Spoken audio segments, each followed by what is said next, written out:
Mr. Isabal is a Europe champion from 2008, and right now he's a sommelier in FEDAC in United Kingdom. Mr. Samuel is the owner of the restaurant and is a president of Finland Association of Sommelier. And if you like, you can ask them for his point of view in a sommelier position, like owner of the restaurant, actually. And Mr. Raymond Thompson is champion of Europe for this year. And you have words. Yeah, thank you. I'm working as a sommelier at the restaurant for 10 years already, back home in Riga, in Latvia. And also in our country, I can say the profession sommelier is still quite young.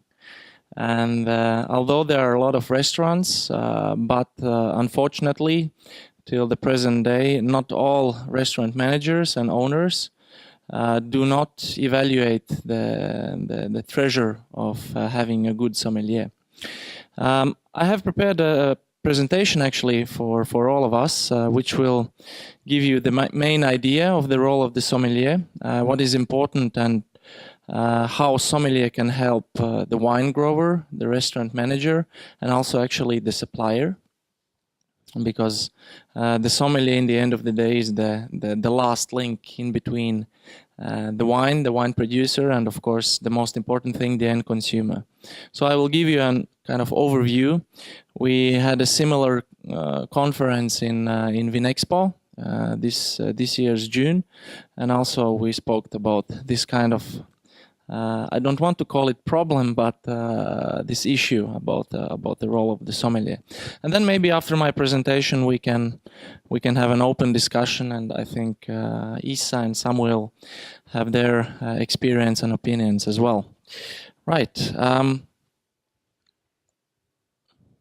So basically, I think globally, if we look, sommelier, a lot of people call them their new rock stars. The profession itself, it's very old and classic actually, starting in France, of course, but nowadays the new kind of profession of sommelier is really popular. A lot of young people are choosing to become a sommelier, and they understand the pressure and the treasure of this profession. So it's quite trendy now, and I would say it's trendy specifically in these kind of new emerging countries with wine culture. I think also in Serbia it might be quite new but trendy. So basically, what I have observed, that a lot of consumers and guests, which come also to our restaurant, local guests, they are becoming more and more educated. They are traveling a lot, and they're coming back, of course. And actually, there are situations when I have the feeling that the guest knows more than the sommelier at some point. So basically, also they are asking more and more tricky questions. Being in a restaurant, you know, I have been there, I've drunk this wine, do you have something similar? And then, of course, it is really important that the restaurant has a good sommelier which can react perfectly and answer to all these questions. So it's a worldwide growth, I would say, but still undervalued.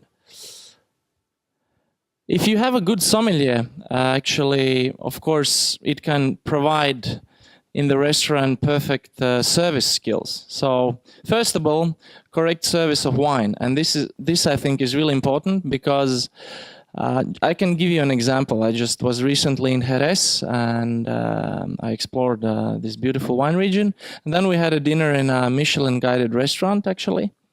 And you never know who comes in, as I always say. So we sat down, we took the tasting menu. We asked for the sommelier. He had a day off. Well, in the end of the day, they have to have a day off. But the colleague said, "I will take care." And we asked, "Can you recommend, you know, the best sherry with each course what you will serve us?" So what he did, he served first of all these sherries in wrong temperature, far too warm, in wrong glasses, and also in some cases with wrong food. And also what we observed that, well, he probably took us as tourists, and he served us, from almost every bottle the last drops. So probably we assumed that these were, the bottles, maybe some leftovers. But in the end of the day, we went from this restaurant and we will never ever come back. And if we were really tourists, probably we would not ever drink sherry again. Why?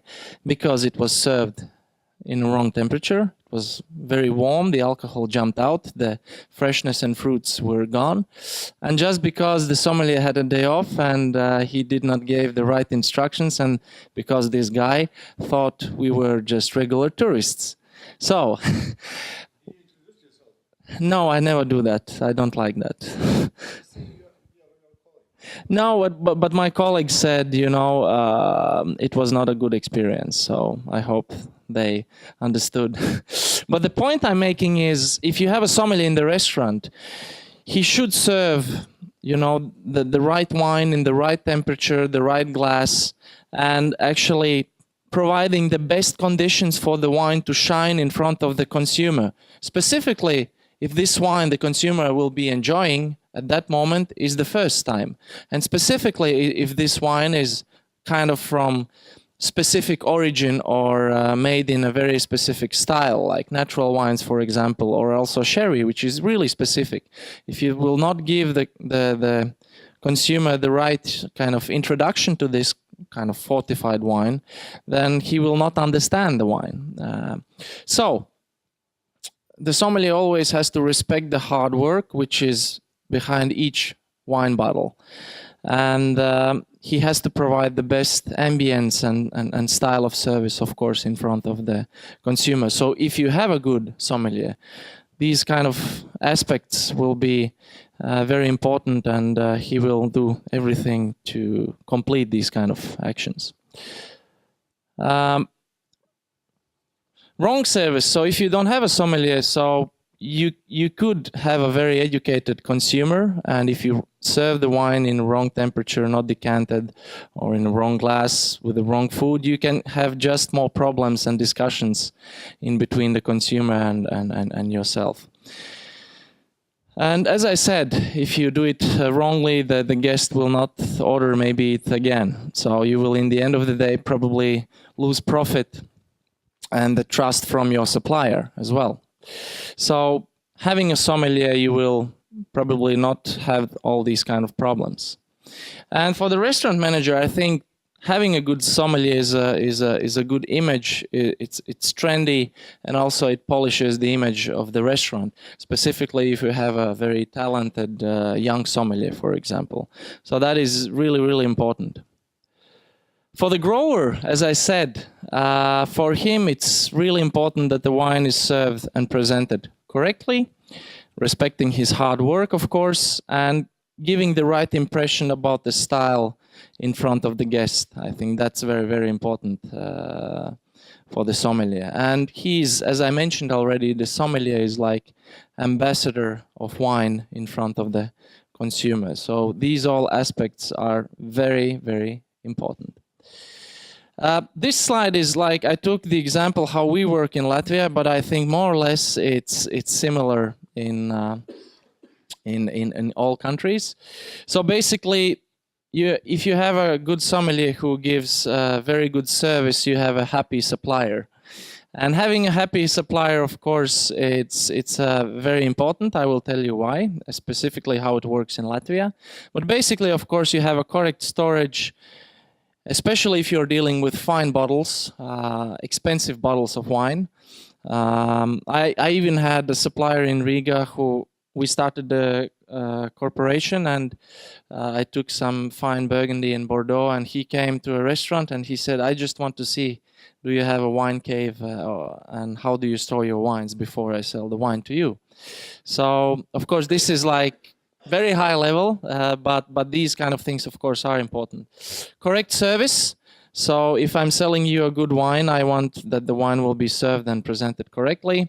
Professional communication in between the sommelier and the supplier. So if you are a restaurant owner or manager, you don't have to, think about these kind of problems. You have many other things to do, like, thinking how to, I don't know, how to make your image better, or thinking about the future. So do these kind of managing things. And the sommelier can take care of the communication in between suppliers and of course the restaurant as it is. Faulty wine bottles, they're at least back home, we have at least 2-3 corked bottles of wine per week. So basically, if you have a good sommelier, he can, react, and if he has a good communication with the supplier, there should be no problem changing those bottles. So you will not lose any money. And in case you will serve a cork bottle to the client, it's not basically correct, and it could be just a stupid situation. Communication expertise. So, correct and understandable presentation of the wine. It's very important in front of the consumer. So especially if the guest orders a very expensive bottle, maybe he wants to have a special vintage. So all these aspects like the region, the appellation, the variety, the vintage, the story behind the wine, how the wine is being vinified, if it suits in that situation with the consumer. So these all, aspects and information is very important, and the sommelier can really professionally give this information to the guest. What is also, a good sommelier always can evaluate the guest from that moment when he comes in. Sometimes how the guest is dressed, but not always. And even saying, good evening, how are you, welcome, can I help you? You can start to work with the consumer to adapt the correct language, which is very important because, as one also a very respectable person said, you have to know how to speak to a very educated consumer and also maybe simple consumer, find the simple words to describe a wine. So it's an ability to explain the differences in between wines, which is one of the most asked questions actually in the restaurant. How this Brunello is different from this Brunello, or how this vintage is different from this vintage. So a sommelier can provide all this. And as I said, for the restaurant manager and owner, it's a prestige. I have a good sommelier, or I have the best sommelier of Serbia in the end of the day. With the supplier, it's very important because it's efficient and professional. You both speak the same language. You have good relations, and as I said before, an example how it works in Latvia. During a year, probably 2 to 3 times, I'm traveling to a specific wine region for free, eating, drinking, having emotions, learning, speaking with the winemaker. Why? Because I have very good communication and cooperation with my suppliers. I have around 20. And because of that, they just take me and bring to one of those, wineries which they represent. And for the sommeliers, it's one of the best experiences what you can have. So maintaining a very good communication with your supplier is very important. And in the end of the day, those emotions we get while traveling, while speaking with the winemaker, believe me, when you come back, you can sell this wine far more better because you really can share the emotions. Selling skills. This is also, a very sensitive topic, and a good sommelier always understands the consumer budget, which is very sensitive. But sometimes if I have the feeling, he's just saying, recommend me a bottle of wine. So we're not there just to sell the most expensive bottle of wine. But sometimes even I have done it. Just a question like, to be correct in my recommendation, how much would you like to spend tonight? I think sometimes we just are afraid asking these kind of questions, but of course if the guest is not sitting with a lady or maybe having a business dinner, you can't ask this question in front of the other guests. It should be very delicate. So good sommelier can assess a subject of the dinner, be it a birthday or, as I said, business meeting, assesses the client, asking the right question so he can give the perfect wine recommendation. So basically, I'm always saying it's kind of art of communication what the sommelier has to provide. It's not easy, and basically, I think this is the aspect you can gain through experience. So it takes time. Wine and food, of course. This is one of the most essential parts of the role and the profession of sommelier to find the perfect wine with the perfect dish. And it's not easy. It's still very subjectical, I would say. But of course, there are guidelines and rules which have to be, taking in attention.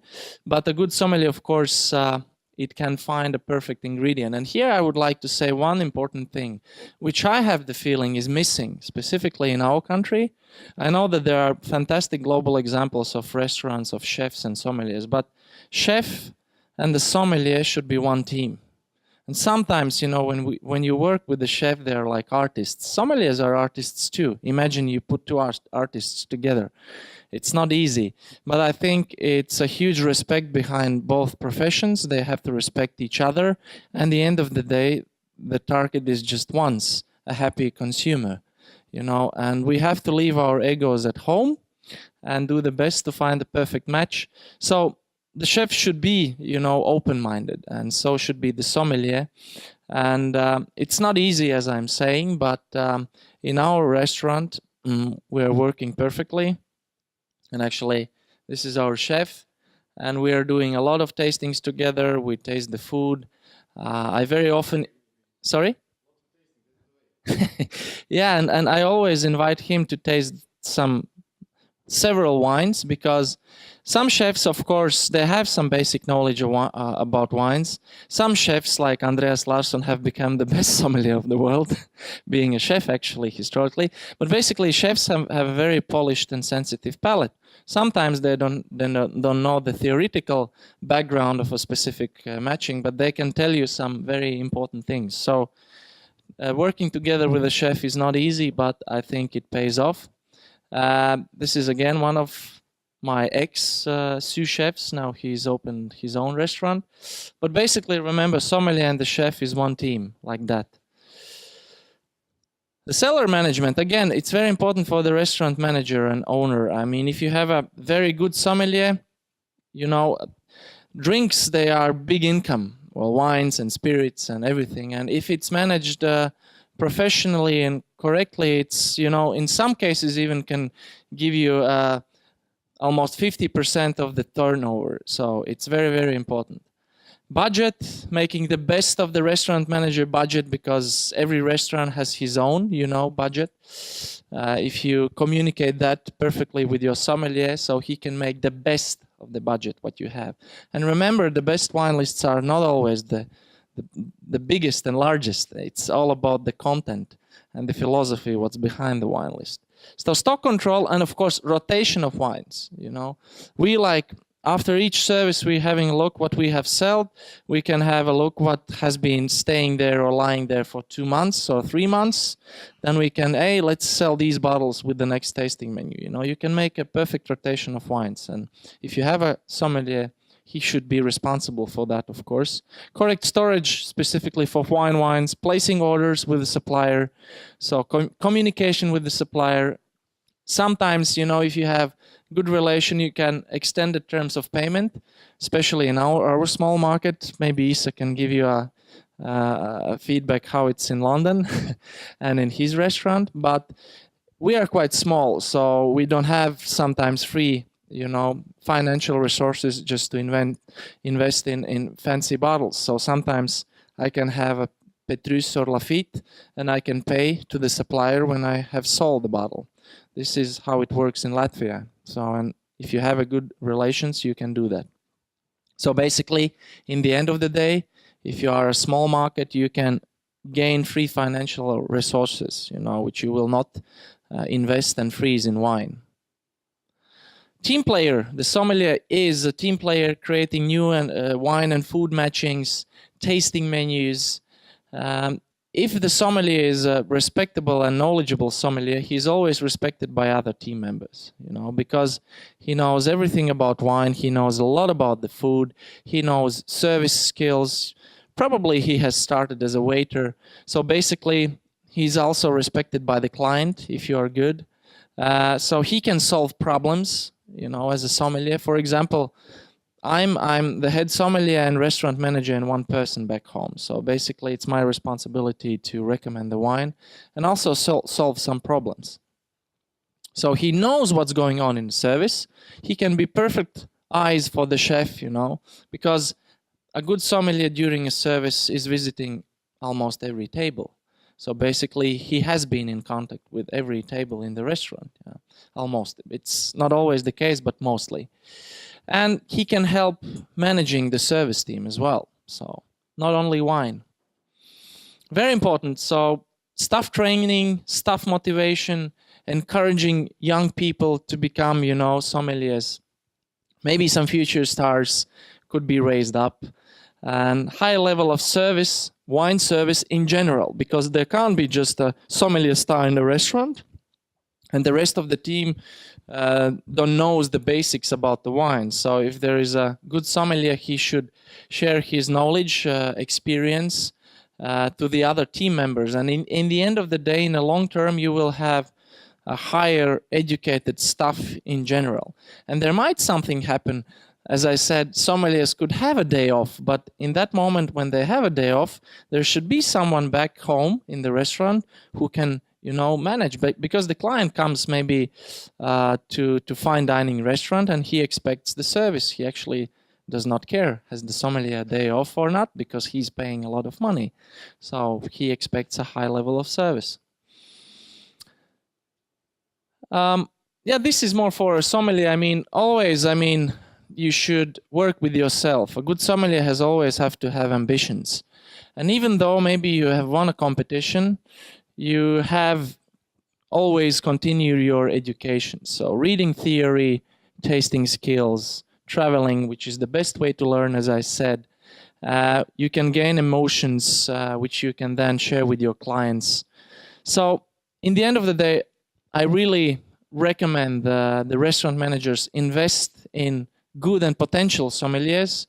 Sometimes you can invest your money in a new sommelier, and in the long term, it will bring back, it will pay back.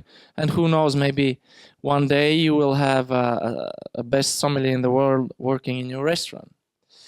And also, if you have a sommelier, you can do several activities. This is one what we do, but I think everyone does that. We have wine dinners, wine courses, wine tastings. This is, you can see, and my chef is sitting there and listening to me. Our best consumers and customers are sitting at one table. I think this was Antinori dinner, I remember. But basically, it's a nice way how to treat your best customers, you know, inviting them, creating perfect wine and food matching, in this case with Antinori. And the consumer will really appreciate it. So I managed in time. Thank you very much. This was just an in general overview. Now I think we can start the questions and discussions. Thank you.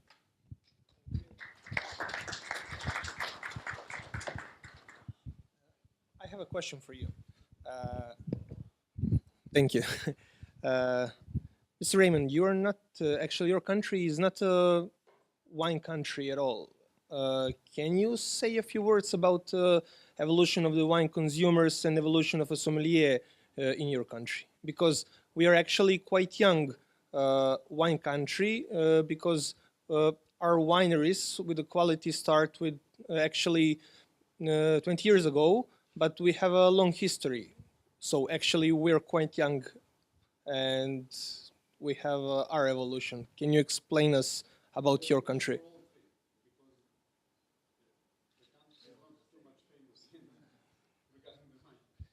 I think I will give Isa. Maybe I have, and then I will. Well, I mean, look, I've been living in UK longer than where I was born, but I am still in very much contact with the wine industry there. It's a very small industry, and I can tell you, in Turkey, the sommelier as a profession only got noticed after when I won the Best Sommelier of Europe competition in 2008. Now, if you go to Istanbul, for example, you will find 90% of the good restaurants there will have somebody employed as sommelier. So this is since 2008. In a country that is not necessarily wine is a big thing. It's a massive, fast-paced development. And this is in line with the rest of the world as well. There is a massive shift towards sommeliers, but I think the issue with the sommeliers in the restaurant is the quality of it. You know, there are many restaurants I know, they just employ somebody. This person couldn't even become like, he shouldn't work in a restaurant, but they call this person a sommelier.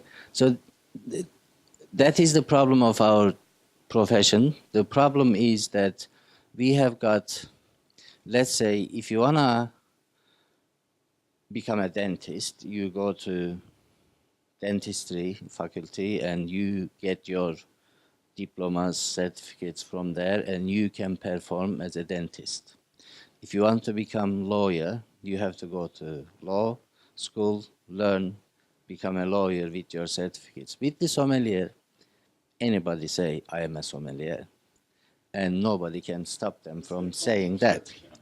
Do you know? And that is a problem, but there is also a solution. There are places where you can go formally get your certifications. For example, WSET, the Wine and Spirit Education Trust, they don't train sommeliers, but they give a very good wine education. If you have a good wine education, the service part, you can learn easily from your colleagues, friends, and you can even learn it yourself. Then there is the Court of Master Sommeliers, and they have got 4 levels of program, and each of them you have to pass with an exam. So there is that solution, and I think that's how it is. But the main thing is that it starts somewhere, that there is interest both from consumers, from restaurants, and from the people who will potentially work in that industry. If you have that interest, I think, then it's a good step. From there on, you will build slowly, and you will get to a point that professionalism will go up, and the enjoyment that people will get from that service will increase in line with that. I hope I didn't make it too complicated. If I continue, in Finland, we don't have any wine production. I have 3 wines at my summer cottage. They are not Vitis vinifera. They are hybrids from Canada. They can survive. I can't make wine in Finland. But then again, I think Scandinavian and Nordic countries are one of the best places for sommeliers to study. And why? Is because we do have open markets. We don't have the background or the weight of the culture, because wine is not cultured there. I remember first time when I was in European Championship, it was called Trophy Ruinart back then, and they made first time the qualification for top 10 sommeliers, and there was in the top 10 there was 4 Scandinavian countries: Sweden, Denmark, Finland, and Norway won the competition. And there was reviewed in Paris in the newspapers, the Vikings are coming to France again. And this was true. This was 2006. And why is that? Because I think in Norway, Sweden, and Finland, we do have a very strong monopoly, but we do have access in all the wines in the world. For example, now in Alko in Finland, we do have.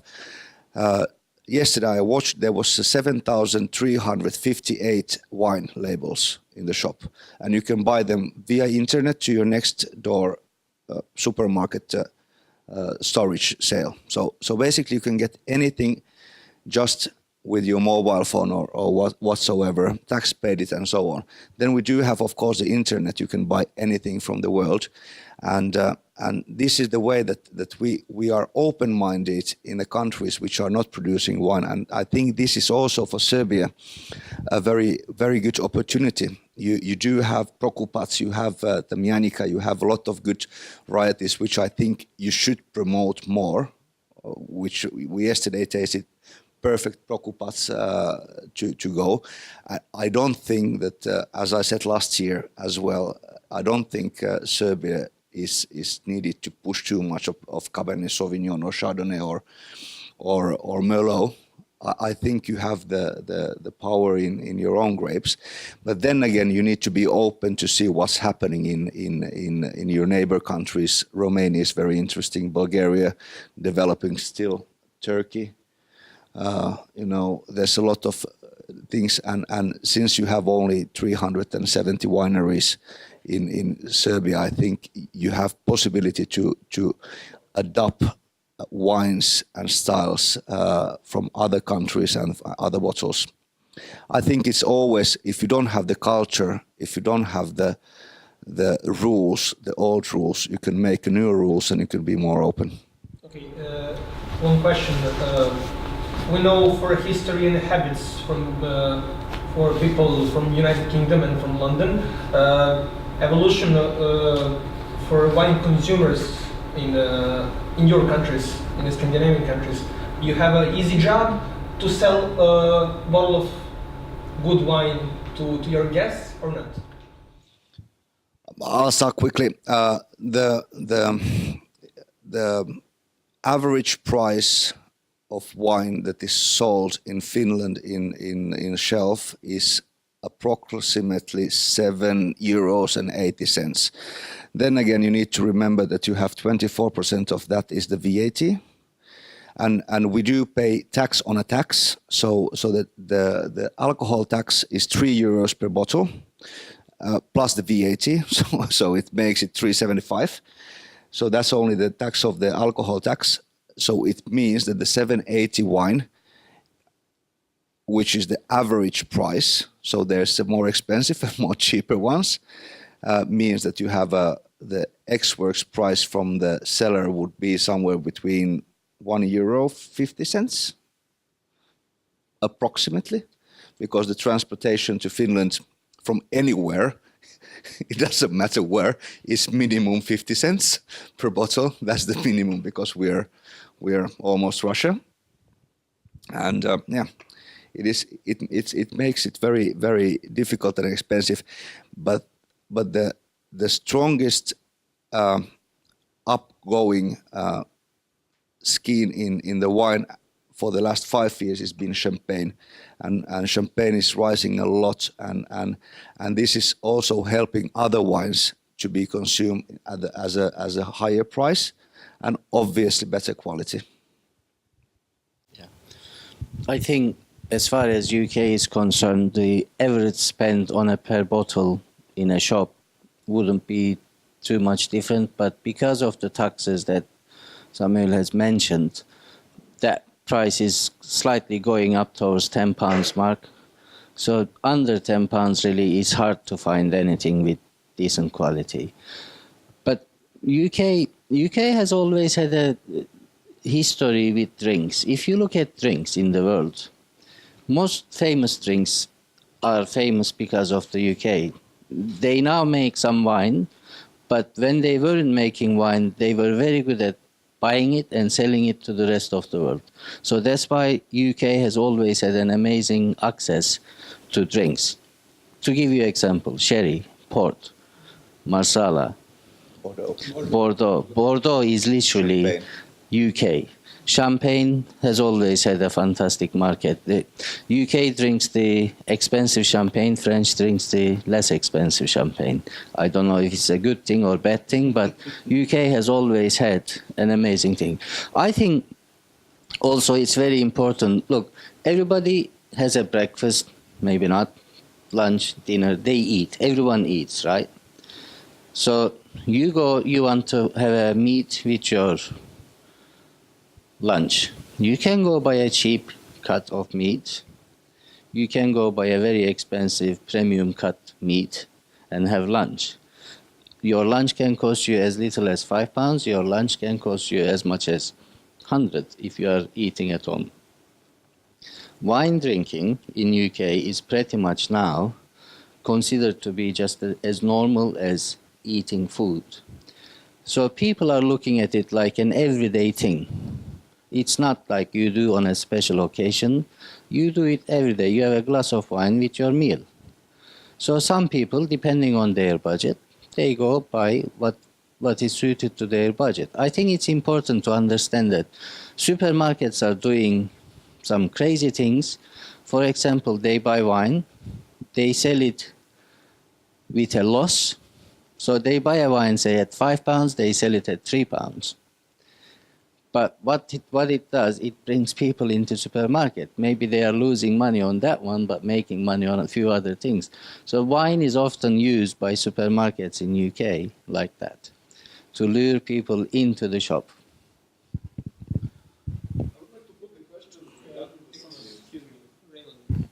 Oh, just very shortly. Our country does not make wine, has not made wine. There is a small amount of fruit wines, some also hybrids grown because, like Finland, it's too cold. The wine culture is very young. It's, since our independence in 91, basically everyone drank spirits, vodka and beer. And then I think it started in the beginning of 2000. The association was established, and I think it's a combination of different, aspects what made the wine culture growing so fast. The association was established. There was emergence of good restaurants and good chefs. The Baltic Sommelier Competition was started to be organized in all three countries once a year. It was a very serious general sponsor, so we've got a lot of respective wine people coming for this competition to judge, to give experience, and also it appeared that a lot of young people they really enjoyed competing. And if you start to compete, you understand that you're lacking knowledge, so you want to become better. And we don't have a school, but as Isa mentioned, you have WSET, you have the court of Master of Sommelier. So basically, if you want to study, you start on your own, but then you see several possibilities. And now, I mean, we have very educated consumer. The economic situation is growing, so people are traveling. They're becoming more and more experienced. They're coming back. A lot of restaurants are opened, and young people, as I said, they really like to become a sommelier. So it's a combination of all these healthy aspects, which made our wine culture grew so fast. Actually, during the last 10 years, I would say. That's it. Thank you. Deja? I would like to ask all of you regarding the sommeliers in your countries, because in Serbia we have a situation that the government actually system don't recognize sommelier position in the restaurant. Our system recognizes the waiters and the bartenders, and that's it regarding the service staff. And of course for the kitchen staff there are the cooks. What's the situation in Turkey and United Kingdom regarding this? Finland for you and Latvia for you, or if you know for the other countries, it would be very nice to share with us. I think as far as the official certification of these professions you mentioned, none of them is officially recognized. However, there are schools, for example, high school level schools that educates chefs, bartenders, waiters to be. For sommeliers, all the other education is done privately. So again, it's not an officially recognized profession. In United Kingdom, it's exactly the same. In United Kingdom, you can find schools that are teaching to be chefs. But again, the certification is not an official profession. Waiters, sommeliers, the same. There isn't an official certification system. And it's pretty much the same in any country. You know, probably France and Italy are the only two countries in the world with officially recognized profession for sommelier. They are the only two countries.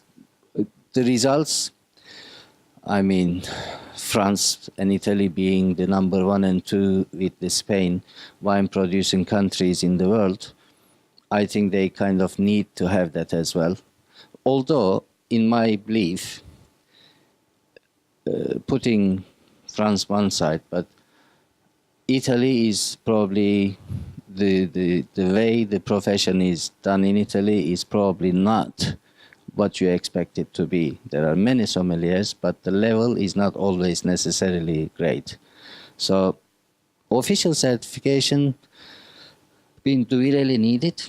That's the question I ask you back. It's like, is it really necessary? I think it very much hangs on understanding of the restaurant owners, restaurant managers, the importance of that role and getting the right person to do that job. I think that's where you can make a difference. Officially, do you know what? Sometimes it's actually better if you don't have anything to do with the officials. I think it's made it very clear. I think it's everywhere the same. We do have an issue with that. I think in ASI, and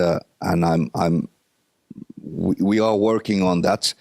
It's because of the scholarship. Because as Isa said in the previous conversation, that everybody can go on the restaurant and say I'm a sommelier. And nobody can say that you're not, because there's no efficient recognizing. But if you go to WSCT or MS or ASI certificate, like Vuk Stefanovic has under the certificate, then you do have some kind of knowledge and level where you can start to call yourself as a sommelier. I remember when I started many years ago. Even though I'm not very old, I'm grey only. I was working for 3 years as a sommelier, but I didn't call myself sommelier. I was working in a fish restaurant, so I'm calling myself fisherman. I was fishing the wines, and I waited my mentor to call me a sommelier. And after I was working with him in one Michelin star restaurant in Helsinki, and when he said, "Hey, sommelier, come here," I said, "Okay, now I'm a sommelier." But before that, I couldn't give myself. I graduated the school, yes, I made a diploma of WSCT, but I wasn't ready for that, because I also quite much appreciate the aspect of sommelier. Yeah, well, our market is really small. Our country is very, very small. Now we actually, the profession of sommelier, it has been registered in the government, but there is no, how to say, there are no guidelines. You know, it's just the first step is done. The second step, we have in association, we've done a special commission who is taking care of the certification, because we thought we are very small, and there are plenty of wine courses actually in Riga, but we kind of, in long term, we want to make a certification system. Like, it will not be like something really, how to say, difficult, but the basic things that those people who will go through association, we will be sure that they understand what means decantation, sparkling wine service, you know, the basic things about viticulture, winemaking, and service part. So now it's in progress. It's slowly, we slowly see a light in the end of the tunnel, and yeah, we want to do that. So that's the situation. But of course, there are courses, as I said, there is no professional school which gives you a certificate for sommelier. So basically, the association is now taking care of that. Yeah. And also, I think it's very important to understand the difference between the schools of for example, WSCT. In Finland, we have only the WSCT, but then in the end of the day, it's not a sommelier school. Like Isa said, it's more of marketing and wine business. And for me, it wasn't the most important thing. I probably wouldn't want to be master of wine, but I would love to be a master sommelier one day. Because in sommelier, it's not only about the sell. It's not only about the profit. It's not only about the service. It's about pleasure. And I want to turn the conversation about the politics of the sommelier to the work of sommelier. It's as Riedel said, that wine glass is the instrument of pleasure, and I would love to think that sommelier in the restaurant is the how do you say, the orchestral leader of the pleasure, because he knows the chef, he knows how he's cooking, he knows his cellar, he has chosen the instrument for the pleasure. And then again, as Raimond said, you need to read your customer. I've many times said that I'm also a chef. That's my profession. I finished as a chef from a restaurant school, and but I was too talkative to be in a kitchen. I wanted to be with people. So that's why I changed to the floor, working there. But I still think myself as the last chef of the evening, because the portion, what comes from the kitchen, it's almost perfect. It's just missing one component, and the component is a sauce. And the sauce, what I'm serving, is wine, and I'm finishing the portion in the palate of the customer, and that's why I think sommelier is one of the most important workers, not the most important one of the team, that makes the pleasure happening and the customer coming back. You know, there are people who do matchmaking. Everybody understands what a matchmaking is. Yeah, they are matchmakers.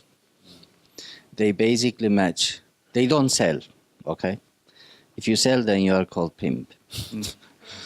They don't sell. What they do is they match the right customer. At the end of the day, we can call them guest, but you don't normally give bill to your guest, right? So that's why I like to call them customers, but with utmost respect. So they match the right customer with the right wine. I think if you can do that, the satisfaction is more likely. If you sell, especially if you upsell, you upset. So does the highest level of matching that with food? Sorry? That's the highest level. Yeah. First level is matching food and wine. Yeah. Second is wine and... I think you need to. Different ways, I think you need to match your wine and the customer, and then within that you can find something to match with the food. Personally, if it doesn't match, that's fine, because you know what? A dish comes in front of a customer, stays there 5 minutes. Bottle of wine will spend there at least 1 hour between two people. So they are stuck with a bad bottle if you match them wrongly. So. But it's also in France, if you go in France, they choose the food, they choose the wine. If it matches, okay. If it doesn't, eat the food, drink the wine. That's a pleasure. But there's two ways to match food and wine. There's many others, but the basic rules I personally use, that I want to make the food to upscale the food. This is the thing, because it's in my restaurants, it's my chef, and I want him or us as a team to put it in there, that there was very good food with very good wine. I was 2 days ago in Copenhagen in Geranium 3 Michelin star restaurant, which are working very closely, the chef and the sommelier, and they had Dom Perignon lunch. So I flew for the lunch in Copenhagen and evening back, and I tell you, it was worth it by every penny, even though I didn't pay nothing. but that was so fine, and because the food was good and the champagnes were good, but together the food upscaled the champagne in a totally different level. And this is the second thing. When you're making a winemaker dinner, you need to push up the wines. But in a normal day, when you have your customers, you need to push the food. That's my philosophy in that. But Raimond? No, I think you said everything perfectly, and I also think that what's happening I have the feeling that a lot of sommeliers have too much of ego, and there is a kind of snobism in the air globally. And I think we have to leave that at home when we go to work. It's not always easy. There are different kind of consumers and customers sitting in the dining room. Some want to be smart in front of the ladies, some want to be smart in front of their business partners. And basically, if you are a good sommelier, you have to let it go, let them be the stars in the restaurant, and be there if they need you. And as I said, we're not there to selling the most expensive bottle, but we're there to selling emotions and to help the consumer. And what is more important, it's also difficult. I always say, if there is a perfect, piece of steak, and if there is a great bottle of wine, be it a Burgundy or Bordeaux or Italy or Spain or maybe Serbia, I mean, they're great products, both. So in the end of the day, they can't be, too big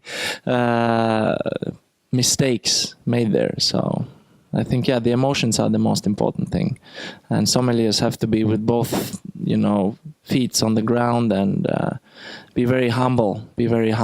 And we're doing service in the end of the day, wine service. Yeah. You mentioned the ego. That's the problem that is present everywhere, mostly everywhere in the sommelier world.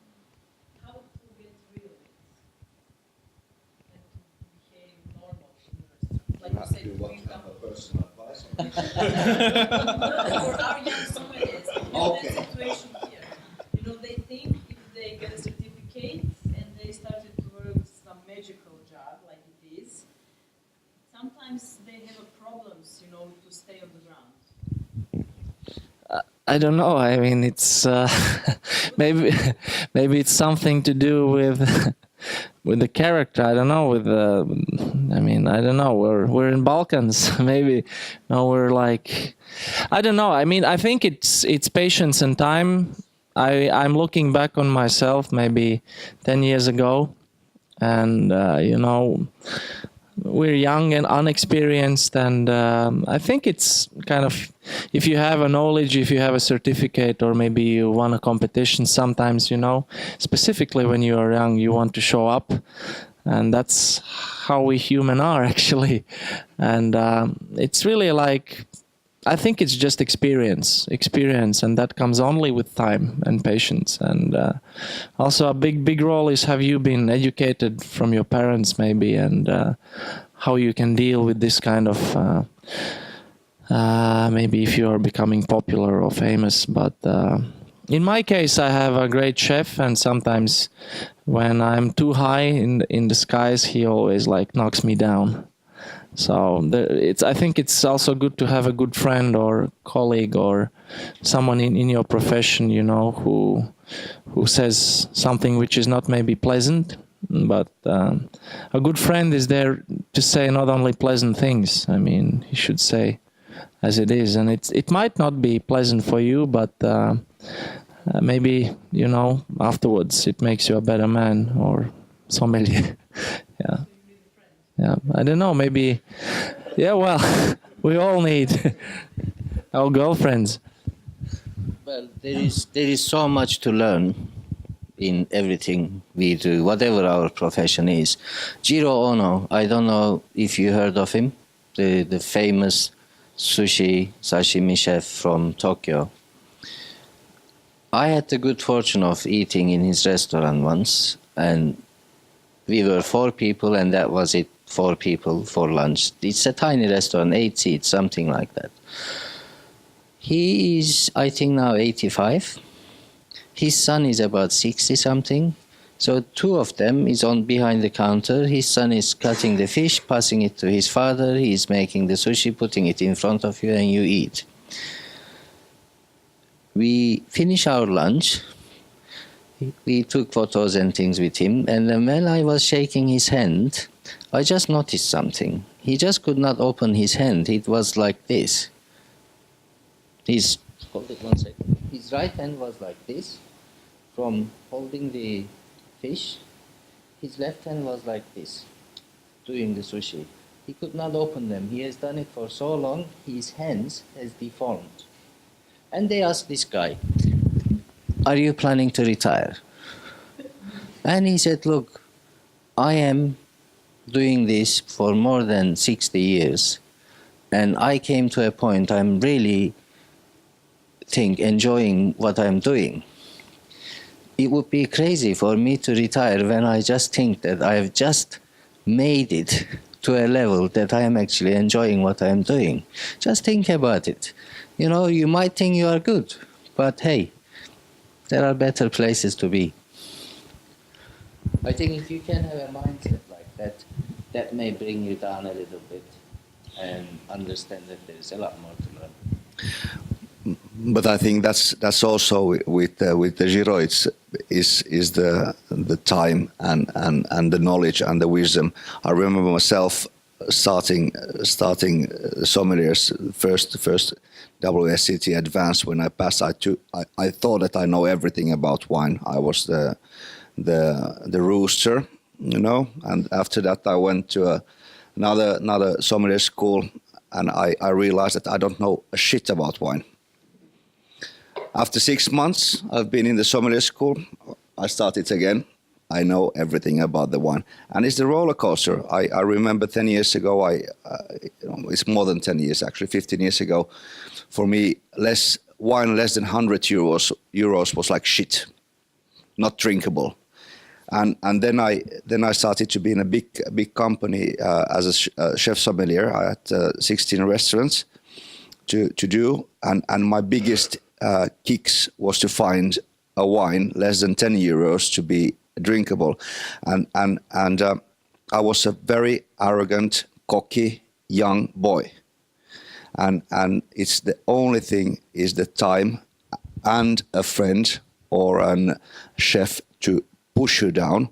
And I always remember when I was in the restaurant, there was my manager and then the group manager, because it was a big chain, and they sit me in the table number 1.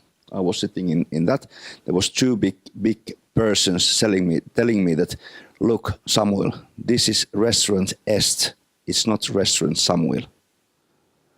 And that day I decided, for you guys, I will open my restaurant.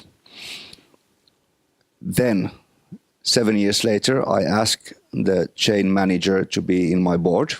He was for 3 years in my board, and also with the restaurant manager, I still do cooperation with her, and that was the best advice to me, to say that, look, it's not about you, it's about the restaurant, but you need to have certain time to understand that restaurant working is a team play.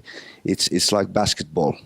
You can be you have Lauri Markkanen in Chicago Bulls, who Finnish guy actually, very young, very talented. He's making three scores all the time, but he couldn't do it without the 4 other players because he needs to get the pass. He can be the one star, but you need the whole team to be with the star. And it's not about the one star, it's about the team. And that's restaurant. And sommelier work, in the end of the day, the glorious thing that where you're decanting the wine with the candle, with the nice suit, in the nice carafe, that's just the peak of the iceberg. Behind the water, you have study, you have carrying the wines, cellaring the wines, the stock holding, teaching, education. The thing that you see in the restaurant and the service and the selling is just peak of the iceberg. Before that, you need to do a lot, and once again, a lot of work. Sitting, studying, working, carrying. I carry everyday bottles. I love it. I used to carry 4 more bottles. I just want to add one thing which for me personally works. I think the key word is respect, to stay on with both feet on the ground. How to do that? For me, try to visit as much as wine regions as possible. You will see the hard work what the winemaker is putting behind each bottle, starting in the vineyard, how the wine is made. And then if you have this kind of respect, you treat the wine with respect, and you try to show the respect to the consumer as well. So that is, I think that is very, very important. There are a lot of sommeliers saying like, I think Prosecco is cheap. I don't drink Prosecco. In the end of the day, it's very important. Every wine has, his right to shine. And there might be a gold medal above Proseccos, and if we look at Prosecco, it's made in a total different way. It's there to be enjoyed fresh, lively, floral. That's it. That's why it costs 5-6 times less than champagne. You can't say Prosecco is cheap, and this is not right. And this is what I see. I think rather we should ask a question: how much better Veneto Pinot Grigio for €6 can be? And you can't compare several wines, and this is what I see. It's missing. It's missing respect. So try to be more around in the wine regions. Of course, it costs money, but there are several possibilities how to do that. So this is very important. Thank you. Any question of some of you? Nobody? Okay, I will ask you then. You mentioned Antinori dinner in your restaurant. What kind of cooperation you have with the small wineries from different part of the world? Actually, from Balkan. I know you have a Marian Simčić wine in your restaurant. You have a cooperation with the small wineries from actually different part of Europe or world? Well, the system how we work in Riga is like you have the supplier, and then of course each supplier has his own kind of representation of smaller wineries, larger wineries, and then of course you make your selection from all the suppliers, not just from one. And for us, it's very important. What I see also that there are new restaurants opening in a new market, and then a big supplier comes and gives money, and then you have a monopoly wine list from one supplier. So for us, it's very important to stay independent. And then a personal contact. Of course, I've been happy to visit a lot of these kind of small producers as well, and I'm doing also a kind of sommelier club where I also speak with the small producers and maybe ask them to share some older bottles, and I present them personally among the best sommeliers of Riga. And of course, they're kind enough to share these bottles. We're educating ourselves. And then in the end of the day, it helps the small producer as well for the wine to shine and then to be sold as well. So, of course, you keep in good contact with the wine producers, be it a big like Antinori, but I mean, they're making great wines, or be it someone very small somewhere, I don't know, in Catalonia or maybe in northern Italy. Yeah, so good contact, of course, is very important. Same question. For me, the policy I've got to list wine on the wine list is that I don't really care where the wine is from. It could be from Mars, and if we like it, we'll put it on the list. So I taste the wines, and if they are good, we'll put it on the list. That's my only guiding principle. But then there is the issue of supply and things like that. Often, sometimes you go somewhere, you taste a really nice wine, but it's not important. It's not imported or available in the market that is relevant to me. Then it makes it unpractical to ship one wine from a country into your restaurant, because shipping the wine will cost you a lot more than what the wine costs. And you would have to pass that cost on to your customers, and it makes the wine unsellable. So the first principle is for me the quality of the wine. If it is good, I don't really care where it's from. I think that's the way.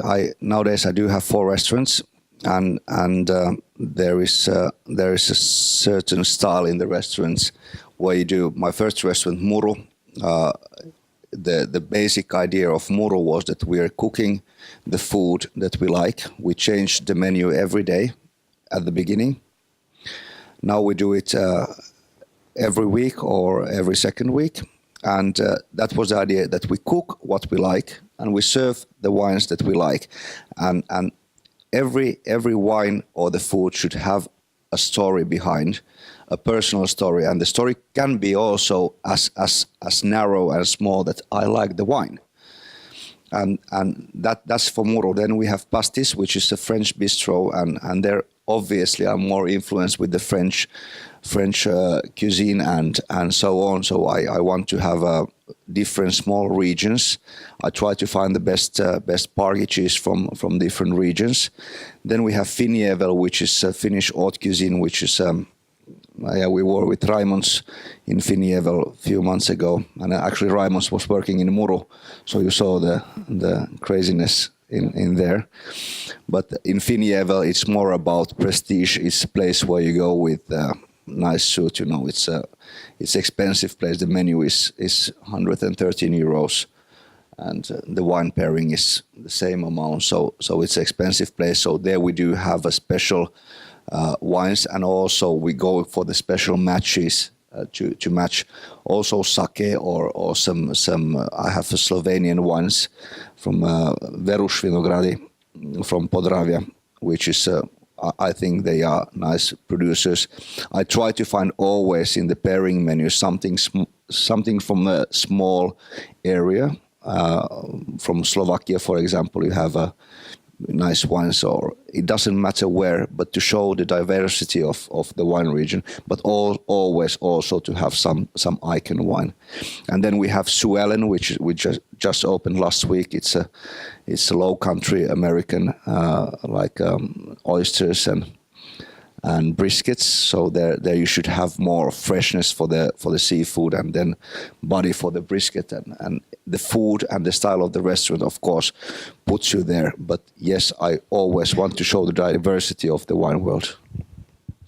I would just like to add, and if there are a small winery which you visit or find which is not on the market, I've done it before. If you have good relations with your supplier, I come back home, I said to them, hey, I've tasted those wines, maybe you want to import it, or maybe you want to bring that wine specially for our restaurant. So if you have good relations, you can ask, because as Issa said, for us being a restaurant, it just don't make any sense to import, I don't know, 1 pallet of some kind of wine and invest money. So if you have good relations, you can ask your supplier. Maybe he can collect, he knows the logistics, and maybe he can bring this kind of small producer, or maybe a small amount of bottles and make exclusively for your restaurant. So this is possible, I think. So we can arrange in the future degustation in your restaurant with some Serbian wines. Okay. That is not a problem. Any question? Georgia? How much the sommelier actually can make an influence for the wine trends? We spoke about it yesterday, about the sherry and those kind of wines. Before you started to offer that to the customers, it wasn't very popular on the market, but you did some changes. Or with other types of wines. I'm asking that because to show how actually the role of the sommelier is important in the restaurant for the whole wine culture. In the country. In our small market in Riga, basically, which is the market, to our restaurant now, a lot of customers, they come and basically they say, I'm in your hands. And so you're open to share some bottle of sake or maybe natural wine. or orange wine, or maybe a Serbian red wine, or white wine. So basically, if they come to a place where they know that there is a good chef and a passionate sommelier, they're open to try something new. I don't see any problem there. But of course, in general, if you look at the market, still there are wines which are struggling globally, like you said, sherry or port, and then how to make them popular. I think it's a hard work. Like a good example is the Wine Marketing Board of Austria, which came to Latvia, I remember, during the last 10 years at least 6 times, and made big tastings, invited not always professionals but also wine lovers. Now the Wines of Portugal are doing a lot of activities. So I think it depends also not only from the wine itself, the winemaker itself, but also these kind of organizations. Another thing is we have in Riga several wine festivals, one big wine and champagne festival actually. And these festivals are fantastic because a lot of respectable winemakers and wine critics are coming. Some even launched their books in Riga for the first time, and also we are able to show these kind of specific wine regions like wines of Portugal or sherry, port to wine lovers, because of course wine professionals, I mean, they love sherry, they love port, they love natural wines, but the end consumer is actually that which maybe outside restaurant will not go to a specialized wine shop and ask, can I have 2 bottles of sherry and 1 bottle of port? I mean, they're open to drink it there in the region when they're traveling, enoturism, which is very popular. They maybe can have a glass in the restaurant, but to buy on their own, I think it's not always the case. So I think it's time demanding to put a new wine or a wine region more popular. I don't know what maybe. Yeah, I think we do have a big impact on the trends. Of course, we are making trends. We are trend makers, as the chefs are trend makers in the food things. Sommeliers are trend makers in the beverages. And I remember when I started in '97 working in Helsinki, and Finland was. Yeah, it's been always quite. It was a semi-communistic country. I think it's with the China one of the last communist countries in the world. In the end of the day, we were until '97 closed market. For example, cheeses were not imported in Finland, only the pasteurized cheeses, and we do have a monopoly. We are very closed market, and the trend in the restaurants in '97 was that 2 gentlemen came in, for example, for business dinner. They had a vodka martini or something, dry martini to drink as an aperitif. And when they come with the lady, they had a sparkling wine, okay? Or the lady had a sparkling wine and the gentleman had the martini. When we came to 2000, the millennium, it started to be like that the 2 gentlemen could come to the restaurant and have a glass of sparkling wine. And when they come with the lady, they would have the glass of champagne. And for the Mother's Day, you bought a bottle of champagne for the mother, and serve it there. When we went to the 2005, everybody was drinking champagne. I have Muro is 40 seats restaurants. We sell 3.5 pallets of champagne every year. It's a huge amount, It's 2,000 bottles of champagne per year, and it's just selling. Everybody is drinking champagne. If you go 20 years back in Helsinki city center, and you saw 2 gentlemen sitting in a bar or cafe drinking champagne, you said, okay, they are from Sweden. Nowadays, it's just normal. It is just normal. also that, but it was just normal to have a champagne. We do have champagne bars in the shopping center. There's bars you can go and have a champagne in a small area. Of course, you cannot walk with the glass, but it's normal. It's the trend has made. And nowadays, when people are coming to the restaurants, they are not asking for champagne, they are asking for specific champagne. Do you have vintage by the glass? Do you have Blonde et Blanc by the glass? Do you serve a small producer or like that? It's not like bring me a glass of champagne. They think what they are having. So, for example, we need to serve several different champagnes by the glass because of the demand of the customer. And that's because sommeliers and restaurateurs started to promote champagne 15 years ago. I think the role of the wine critic in the classic sense, like the Robert Parker or this or that, is getting less and less important in the wider world. That has got a lot to do with the technology. Now everyone is a wine expert. You know, everyone can write their opinion about a wine, put it on internet, and millions can see it.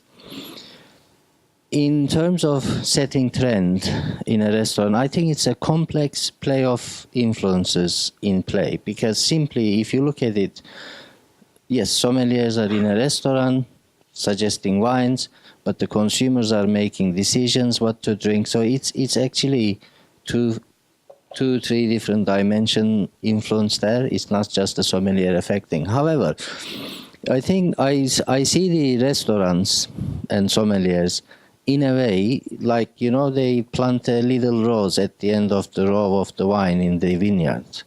Do we know why they do it? The rose gets the illness, if there is any fungal disease and things like that, it picks up quicker than the wine, so they can do the treatment if they want to treat their vineyards. In the restaurants, you see this kind of trend quicker, maybe good 3, 4, 5 years before. Like Grüner Veltliners, for example. 10 years ago, you could not sell a single Grüner Veltliner in a restaurant, more or less. And then it started to move. Now Grüner Veltliner, everybody knows in UK what Grüner Veltliner is. They actually go and buy it in supermarket. It started in the restaurants, and then from there it just went out. Is the sommelier responsible for it? I don't know. It could be part of it, but part of it is also all of the other elements that influence the customers to go for it. And the sommeliers restaurant just happened to like it because it's food-friendly wine and promoted it. Now it's a well-known variety. So on the subject of natural wine, this is what I have also seen gradually. 10 years ago, orange wine, natural wine, they were like out of the norm. Now they have become mainstream. It's pretty much, you know, just like drinking any other wine. You like it, you don't like it, you like that one, you don't like this one. So it has become a mainstream, again, through the restaurants first. So yes, in short, the restaurants and the sommeliers does set the trends, but it's not as clear-cut as one might think. I was wondering about the selection of wines by the glass.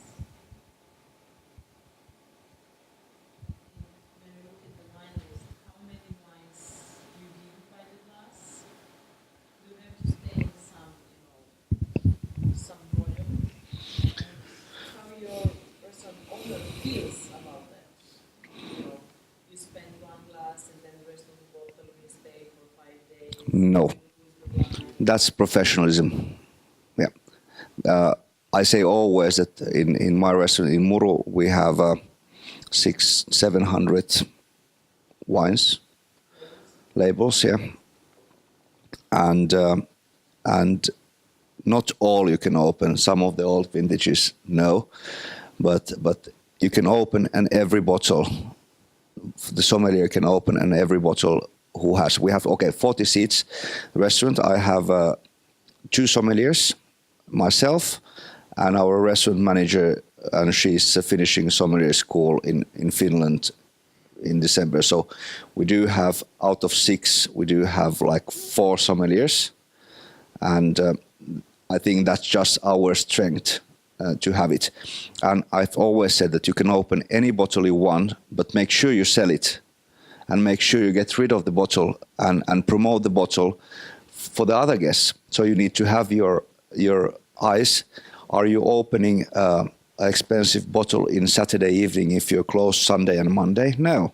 But Friday you can open because you have 2 strong days to sell the bottle. And why not open it?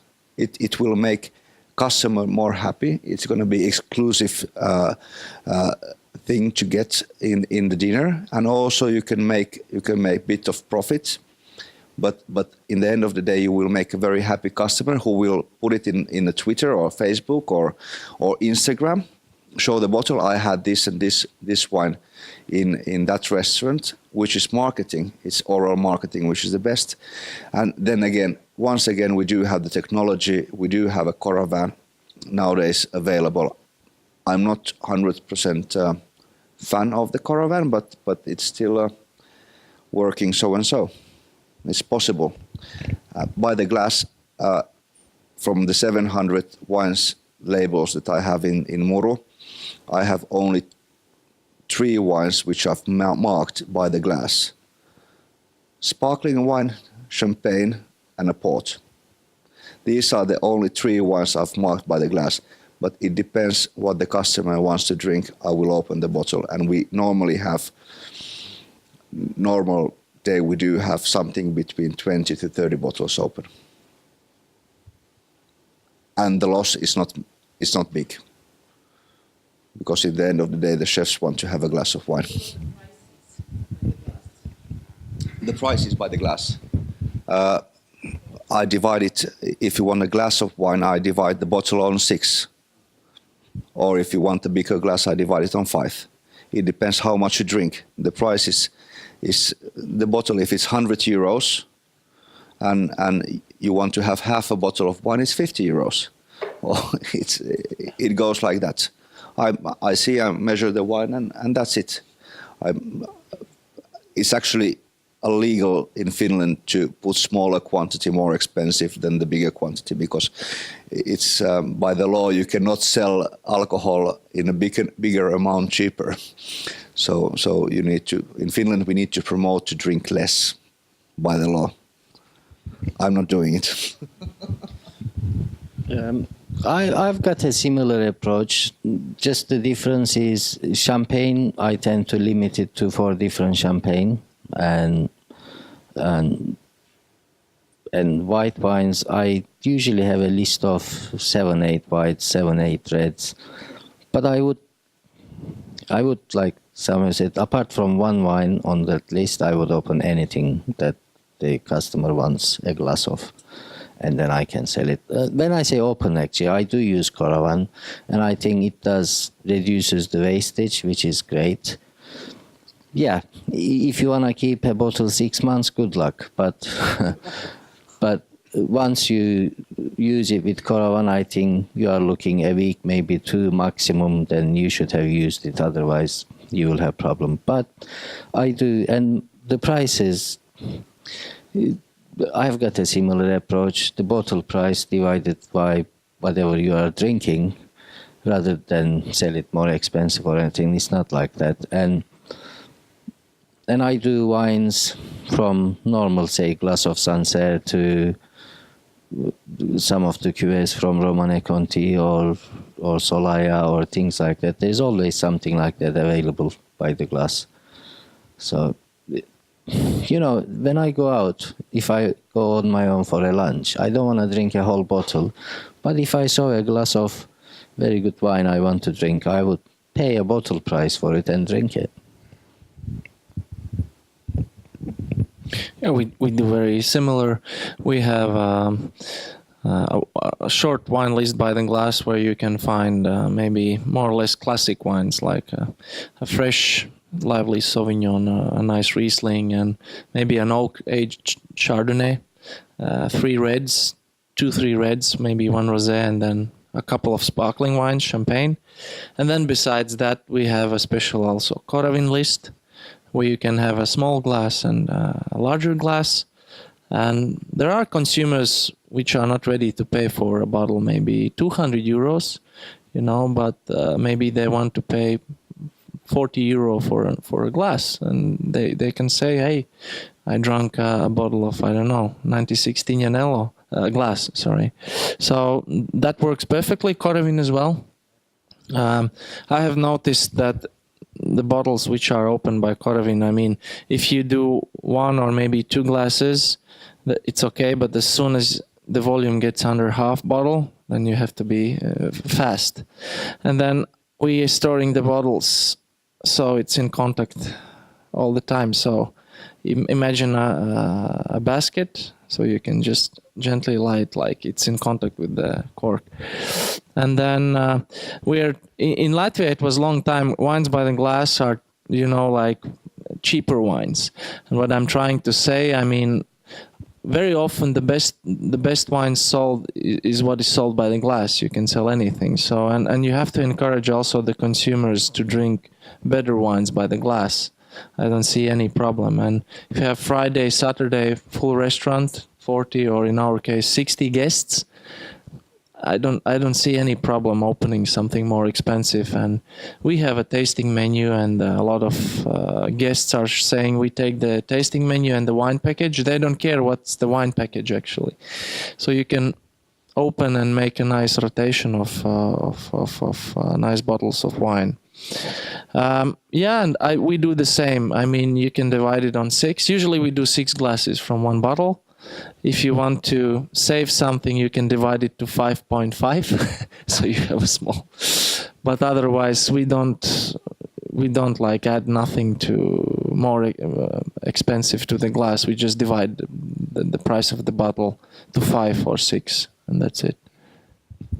I've noticed for the last 2 years, actually, it was a good point that you said that people are ready to pay 40 euros for a glass, but not 200 for the bottle. At least in Helsinki, the amount of the people are drinking is getting small as a amount of wine and alcohol, but the spend of the money is getting higher. So they are drinking less, but quality, and people are quite busy nowadays because you have morning meetings and everything. You cannot be wasted every night. So they are looking very much for low alcohol packages, and I think that's my next biggest challenge, to make a pairing without alcohol. It's a quite demanding, because in a wine you have the structure of many things, and I want to have the same idea, but without alcohol. We call it anti-hangover.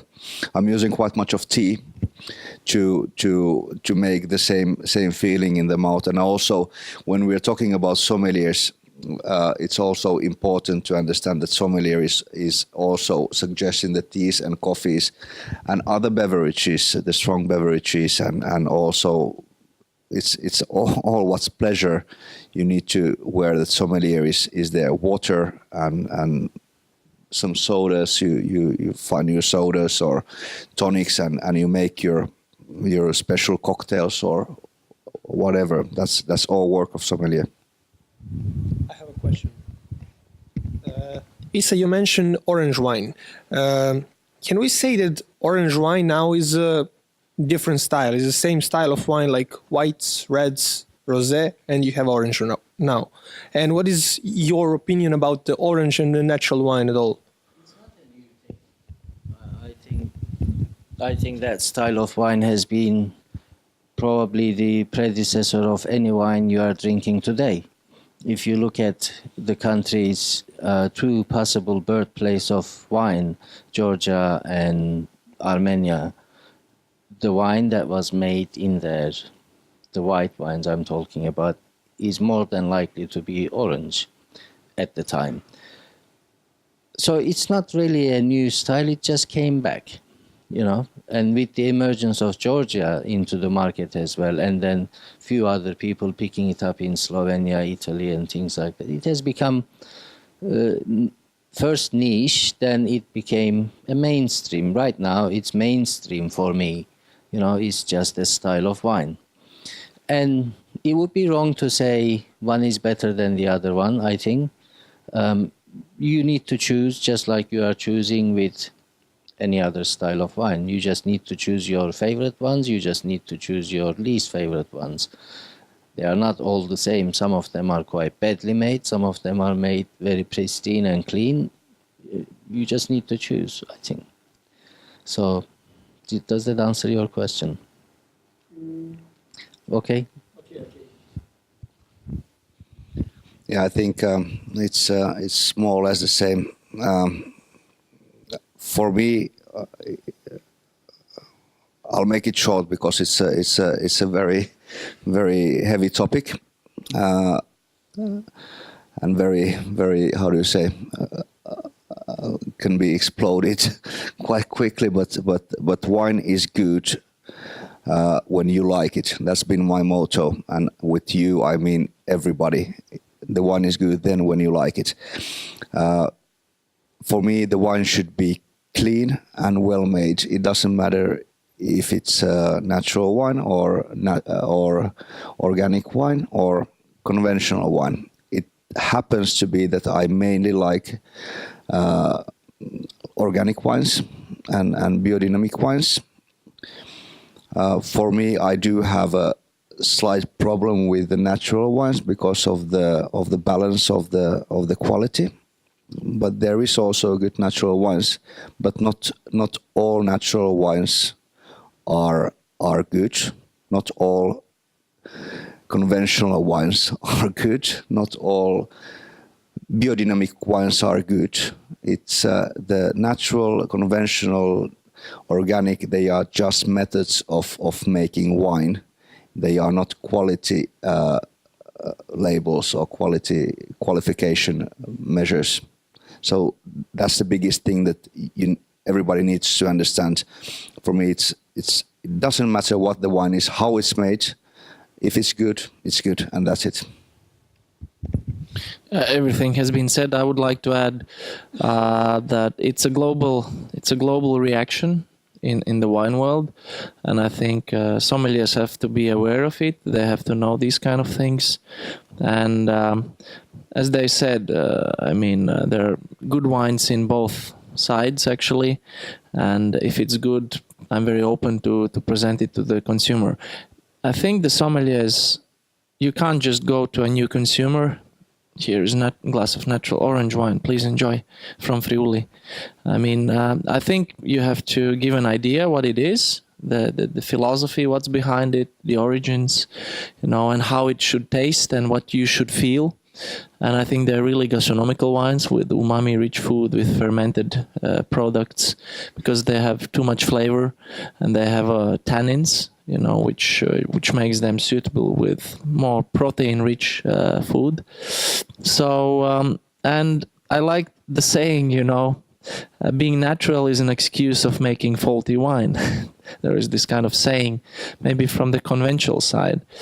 But I think we should stay just open-minded, and if the situation allows, if the consumer is ready to try something new, yes, we can offer a glass of natural wine with combination with a suitable dish, or could be also a glass of wine if we believe it's clean, it's nice, it's fresh. Another big topic: do they show the terroir and the variety, the typicity of variety when it's made like orange or natural? But as Samuel said, it's a big and very sensitive discussion. So just stay open-minded and do not scream for one specific style of wine. It's just our role is to explain it to the consumer, and he has the right to decide what to drink. Okay, thank you. I know you all work in a pretty famous restaurants, but I was wondering how is the global situation about the sommelier's position in your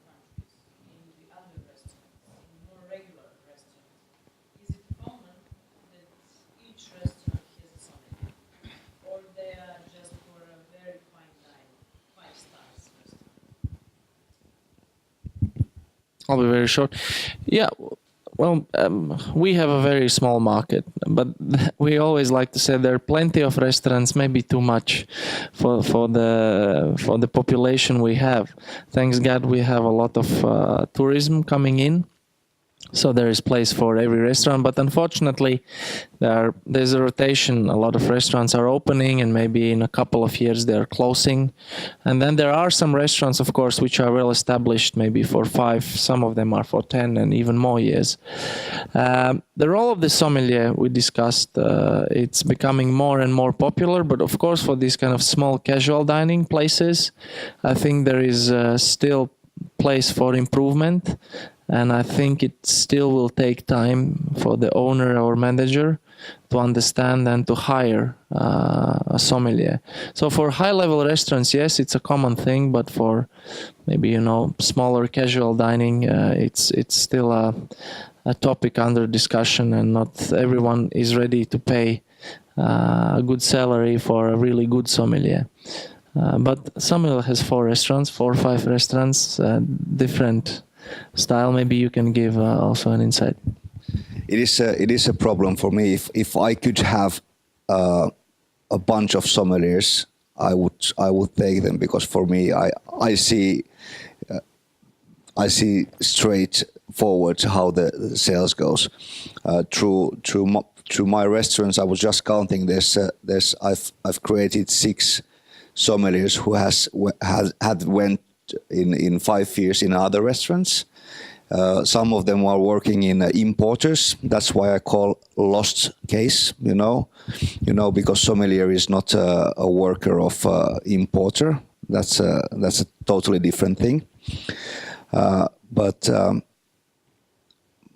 in Finland, unfortunately, we do have a lack of sommeliers. There's a people who are saying that they are sommeliers.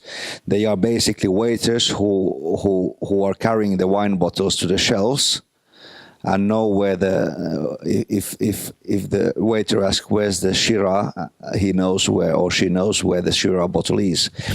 But the professional sommeliers, we do have them too little, and that's one of my missions in Finland, to teach and educate more young people to become interested in beverages, and maybe that way to become a sommelier. In Muru, I have basically 4 sommeliers. In Pastis, I have 1 wine waiter. In Finjevel, I have a commis sommelier. She's not ready yet.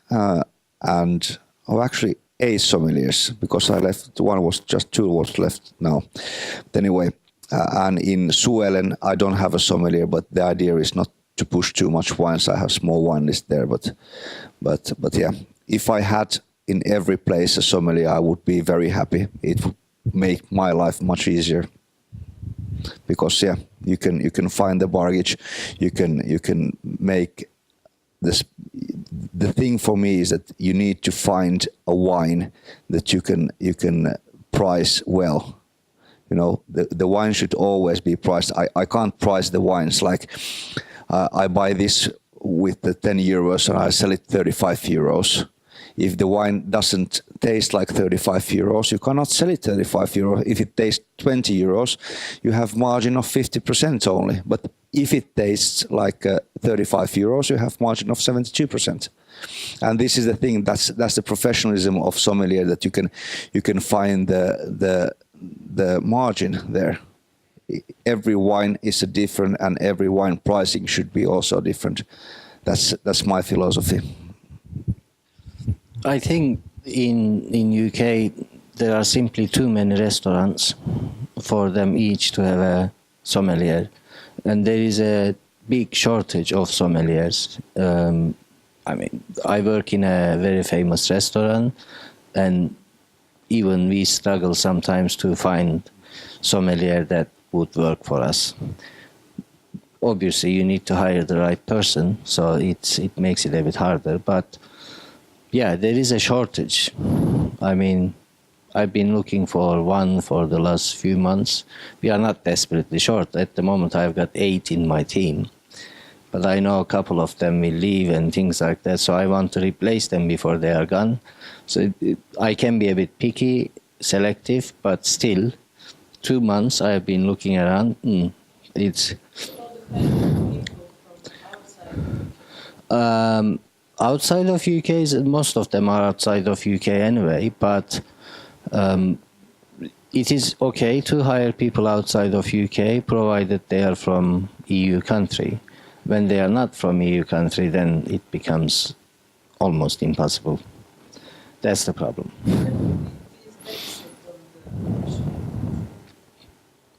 That deficit is ours. As far as the officials or the government of that country is concerned, they don't really give a shit.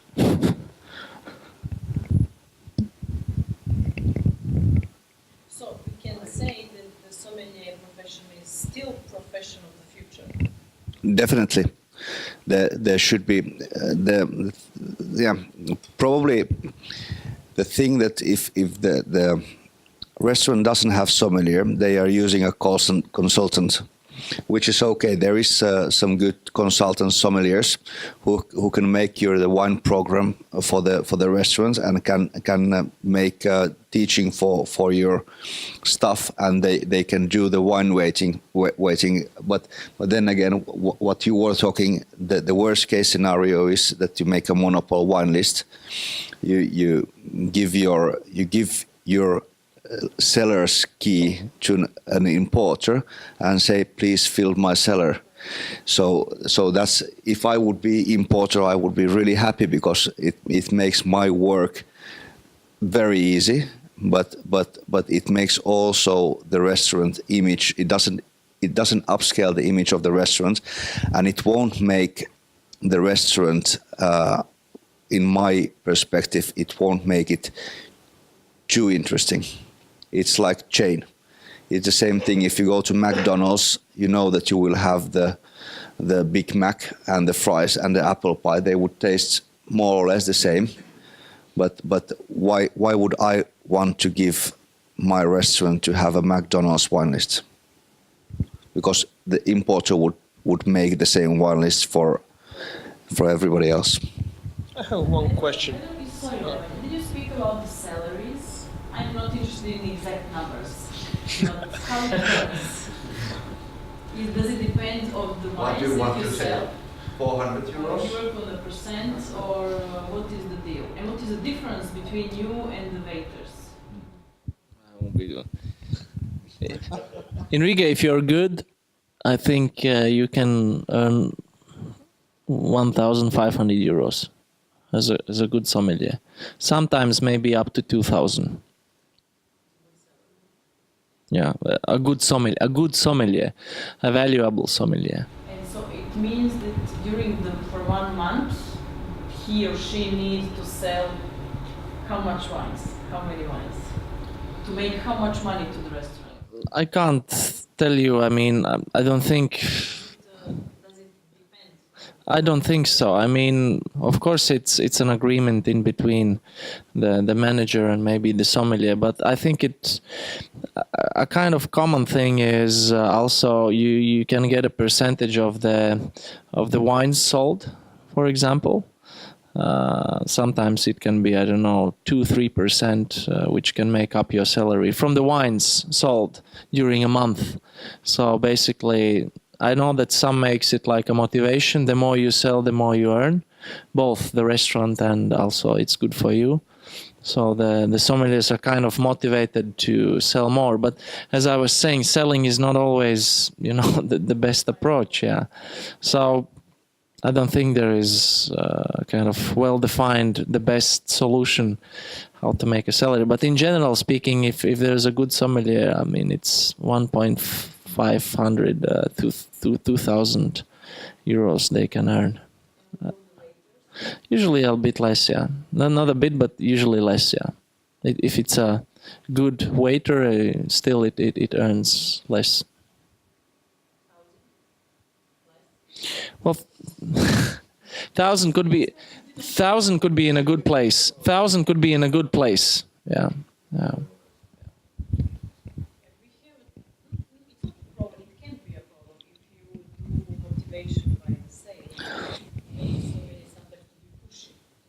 Yeah, that's it's not always the best way.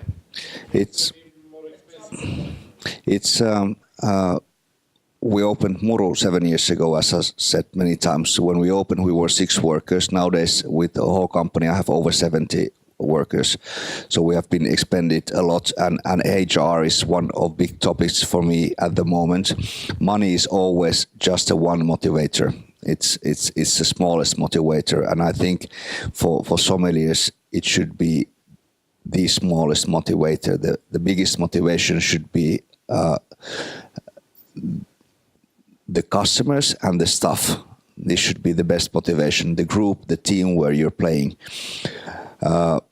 I can give you a number of salary in Finland for a good sommelier, but it's not relevant to anything because it's the same if for you, for example, here normal salary is about 400 euros, roughly.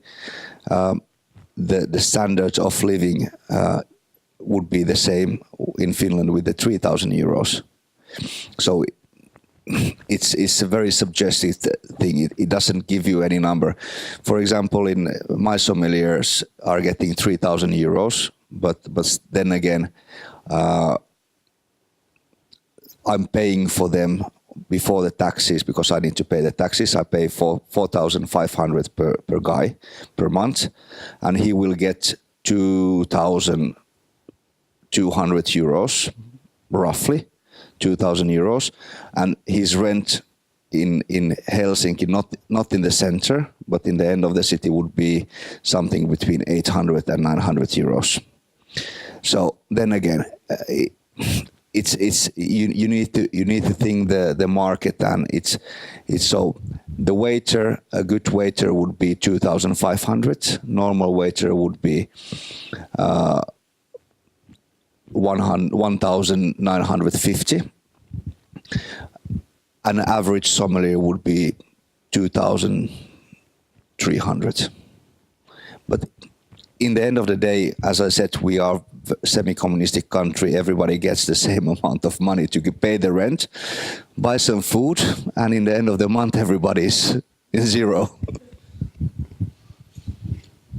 I think it very much depends where you work, what you do, who you are in London, but you can expect to earn as a sort of young sommelier starting anything from 20 to 30,000 pounds, but that is before tax, so you have to pay your tax out of it, which is at that level would be about 22%. Then your rent would probably be half of the money you take home. And yeah, it doesn't exactly give you the most comfortable life. But if as you go higher, you know, your salary will go high as well. You can earn as much as 100,000 pounds, maybe more, who knows, depending on who you are, where you work, what you do, etc. But like I said, it will depend very much on. If you're not Isabel, you're just regular sommelier. I think as a head sommelier somewhere, 50,000 pounds is more or less 50 to 60,000 pounds you can earn. Yeah, but then again, if you are earning 50, then your tax goes up to 42%. So you are actually better to earn 40,000 than 50. Yeah. So if you are earning, for example, 50,000, your salary before tax, and your salary before tax is 42,000 pounds or 41,999 pounds, you get home more money than as somebody who is earning 50,000 because you pay less tax. So it's not always good to. In Serbia, sommeliers from Serbia works a lot on a cruise ship. What is your opinion about sommeliers from cruise ship, and your impression about the quality of cruise ship learning, and what actually is your opinion about it? I can't talk about it personally. Yeah. I haven't been on a cruise ship. I have no one in contact actually who has been worked as a sommelier on a cruise ship. I have a friend who has done some work as a waiter on a cruise ship, and it was a hell of work. It was not easy, but I don't know actually. Sorry, I can't. I don't have any. At the end, if you are going to work on a cruise ship, you go work there, they pay slightly better salaries, and you don't have much opportunity to spend that money because you are on the ship all the time. So if you go do it 2-3 years, come back with the money that you can buy a house in Belgrade, you would do it, right? Why not? And it's up to you how to use that experience to learn. You could be partying all night, learn nothing and come back. Or when you finish, if you have any time and energy, you just go try to learn. Doesn't matter, you are on a cruise ship, you can still learn. It's up to you again, it's a personal thing. But certainly I wouldn't vilify anyone who does it because, you know, they have to earn their living somehow. And what was very common question in European Championship in the world and a lot of sommelier panels was about the female sommeliers. What do you think? Maybe. Yeah, I think it's a stupid topic. In the first thing, I think it's ridiculous to talk about female or male. It's about sommeliers. It's about the profession. It's about the person. It's about how he or she makes the work. It doesn't matter if my mechanic for my Fiat 500 is a female or male. If he can fix the car, fix it. It's for me it's the same. And what is the balance male-female in your team? At the moment, I have in Muru two gentlemen and one lady, and in Pastis, the one waiter is a lady. In Finievel, the commis is a lady. So it doesn't matter. It's about the person. Usually, they say that ladies are better tasters. Usually, they say that they have better senses to taste the wines, but in the end of the day, it's about the person. It's about how you taste, how you think, what's your opinion. The sex doesn't make it any difference there, at least for me.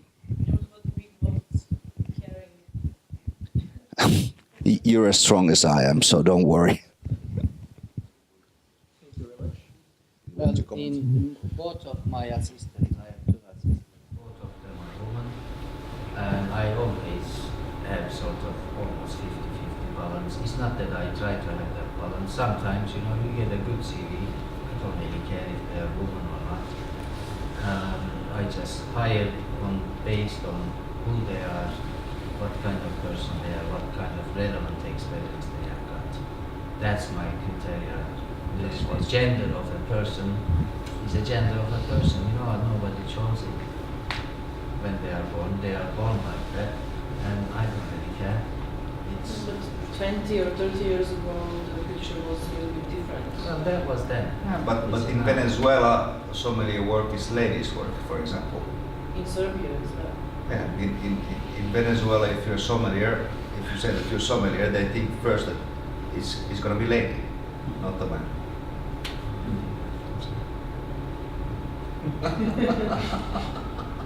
You like the comment? Any other question? No? Gentlemen, thank you for your time. Thank you very much. Thank you for your answers. Thank you.